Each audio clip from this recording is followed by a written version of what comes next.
Good day everyone. My name is Alenio Fuentes Lambo and now I'm going to discuss the parts and function of a manual vehicle.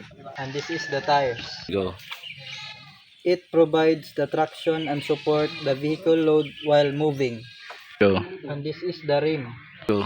It holds the tires and rotate to move the car forward or backward. Go. And this is the door. Go. Allows entry and exit of passenger and provides safety and privacy. Go. And this is the side mirror.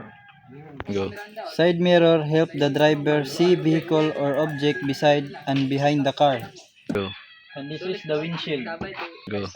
Windshield protect passenger from wind, dust, and debris while allowing clear vision.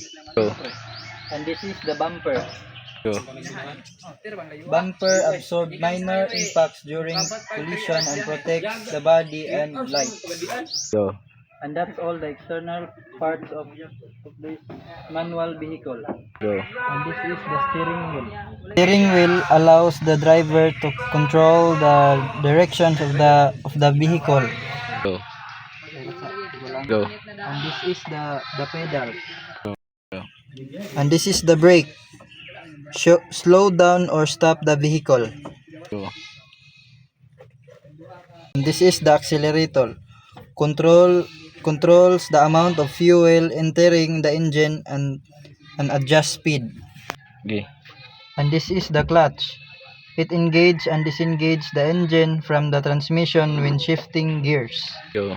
Go. And this is the gear stick. It is used to change gears manually. Go. And this is the handbrake. Go.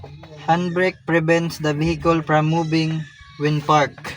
Go. And this is the dashboard. Okay. Dashboard display gauge and controls for monitoring the car system. And that's all the parts and function of a manual vehicle, and that's all, and I thank you.